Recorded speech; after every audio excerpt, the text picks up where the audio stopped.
Thank you, Gillen. Mr. Speaker. In a few moments, I'll speak more specifically about my friend and constituent and neighbor, United States Marine Malin Fink. This was a place that those coming of age in the 30s that would eventually serve in the United States Armed Forces had never heard of, had never studied in their history books, had never examined in a map. Yet, it was part of a notable island chain, administered, interestingly enough, though 600 miles away, administered by Tokyo municipally. Iwo Jima was and is part of the volcano island chain.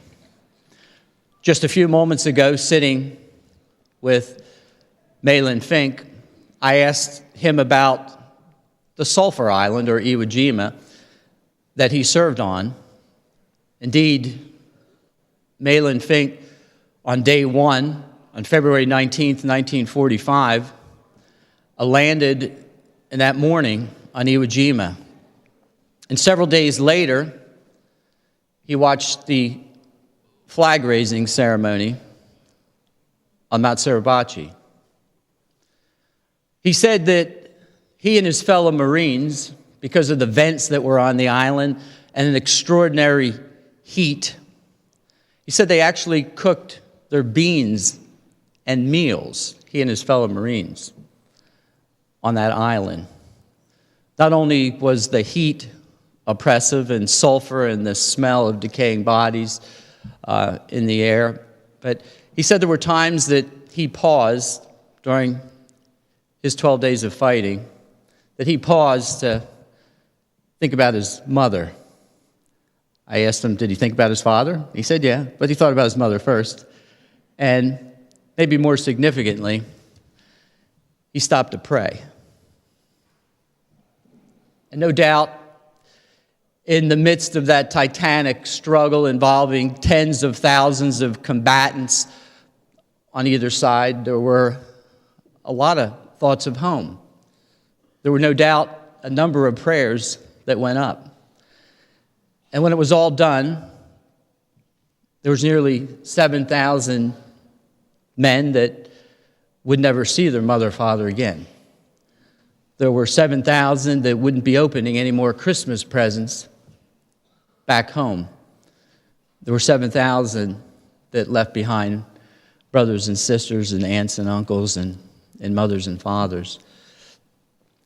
It's our great honor to have Malin Fink here today.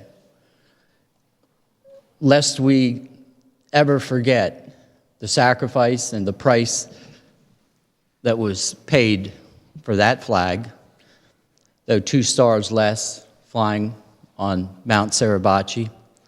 Malin Fink and his comrades in arms counted duty and flag and honor and country more important than life itself.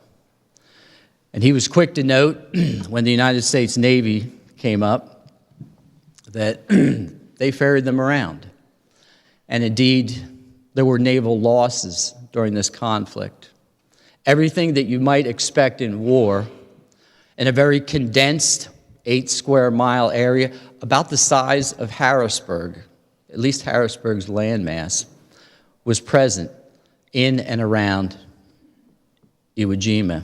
U.S. Army Air Force's predecessors to the United States Air Force, canine war dogs, code talkers, the United States Navy, Navy corpsmen. It was a universal effort on the part of this country. And when that AP editor developed a picture that came from Mount Suribachi to Guam, he remarked in looking at that picture, this is one for all time. Indeed, that picture symbolizes bravery for all time. And yet, as we reflect and memorialize this battle. Just as Malin said to me, he's passing a torch.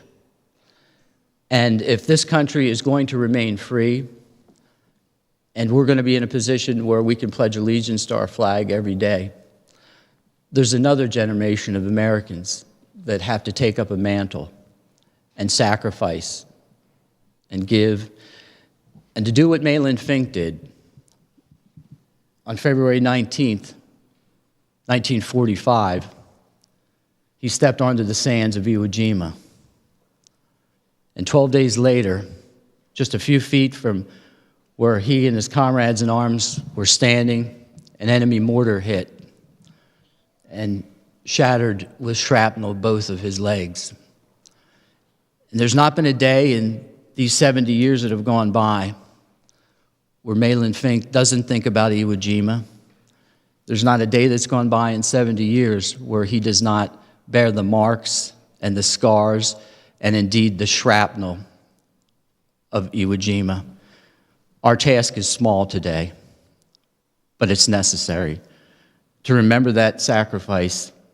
And corporately, this assembly says to you, Malin, God bless you, and thank you for serving the United States and the United States Marine Corps.